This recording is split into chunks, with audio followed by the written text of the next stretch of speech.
In this video, we are going to discuss finding the slope of a line given 2 points.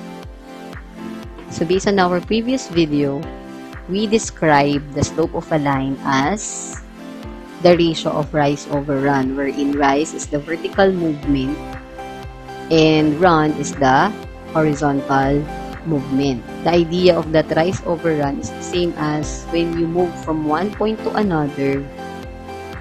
Parang nagsimula ka dito sa point na to and you want to move from that point. So, you are going to move pa kanan. Habang nag-move pa kanan is nag-move ka rin pataas. So, when you do that, movement will bring changes in Y and changes in X. Kasi nga, nag-move pa kanan at nag-move pataas. Let's say that this is our first point. And this is the coordinates. So, pag sinabi natin coordinates, that is X and Y, nilagyan lang natin siya ng sub 1 para ma-represent na dito tayo nagsimula sa point na to. Again, this is read as X sub 1, Y sub 1. And, going to the second point, or point 2, that is read as X sub 2 and Y sub 2. So, for us to get the change in Y, we simply have to subtract Y sub 2 minus Y sub 1. And to get the change in X, ginagawa lang natin is X sub 2 minus X sub 1. So, example, our first point here is located at negative 2, negative 3. The location of that second point is at 4, 2.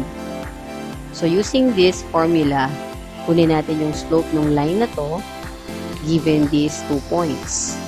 So, Y sub 2 minus Y sub 1 will be 2, that is Y sub 2, minus Y sub 1, which is negative 3. So, that is 2 minus negative 3 over X sub 2, yung 4, minus X sub 1, which is negative 2.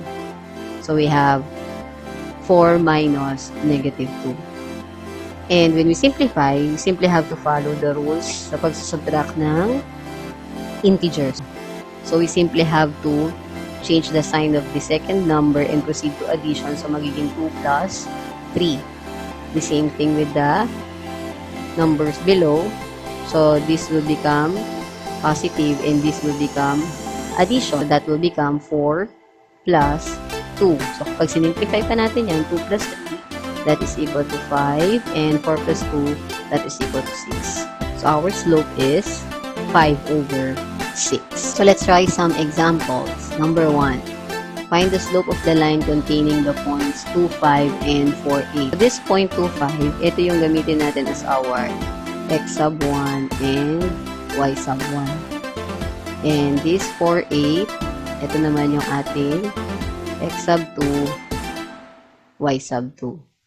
So, using the formula, slope is equal to Y sub 2 minus Y sub 1. That will be, our Y sub 2 is 8, minus our Y sub 1 is 5, over our X sub 2 is 4, minus our X sub 1 is 2. So, that is 8 minus 5, that's 3, and 4 minus 2 is 2. So, kung titignan natin, wala na siyang lowest term. So, our slope will be E over 2. Number 2. Find the slope of the line containing the points 3, 4, and negative 1, 3. So, si 3, 4 ang gawin natin X sub 1, Y sub 1, and negative 1, 3 is our X sub 2 and Y sub 2. Substitute natin. So, that is Y sub 2, that is 3, minus Y sub 1, which is 4, over X sub 2, that is negative 1, minus X sub 1, which is 3.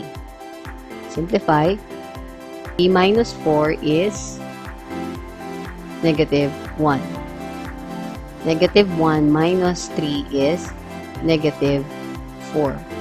So, when we simplify, negative 1 over negative 4 is simply 1/4. So our slope is 1/4. The rise is 1 and the run is 4. Next, example number 3. Find the slope of the line containing the points 2, 8, and 5, 8. So, si 2, 8 ang ating x sub 1 and y sub 1. 5, 8 is our x sub 2 and y sub 2. So, using the formula, we have y sub 2 minus y sub 1. So, that is 8 minus 8. Over x sub 2 minus x sub 1, that is 5 minus 2. 8 minus 8 is 0, and 5 minus 2 is 3. So, 0 divided by 3, that is 0. So, our slope is 0. We're going to describe the line. Since the slope is 0, the graph of this line is a horizontal line. Number 4. Find the slope of the line containing points 1, 4, and negative 1, 5. So again, 1, 4 is our x sub 1, y sub 1, negative 1, 5 is our x sub 2, y sub 2.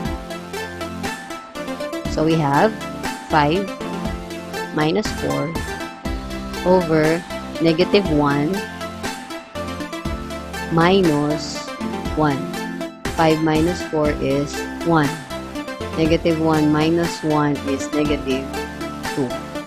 So, nakasimplify na yung sagot natin. Our slope is negative 1/2. Number 5, find the slope of the line containing the points negative 2, negative 3, and negative 2, negative 5. This is our x sub 1, y sub 1. And this point is our x sub 2, y sub 2. Negative 5 minus negative 3 over negative 2 minus negative 2. So, this will become negative 5 minus negative 3. That will become addition and then change the sign of the subtrahend, so that is positive. And then, we also have negative 2 plus changing the sign of the subtrahend, that is positive 2. So, when we simplify, negative 5 plus 3, that is the same as negative 2. Negative 2 plus 2, that is 0.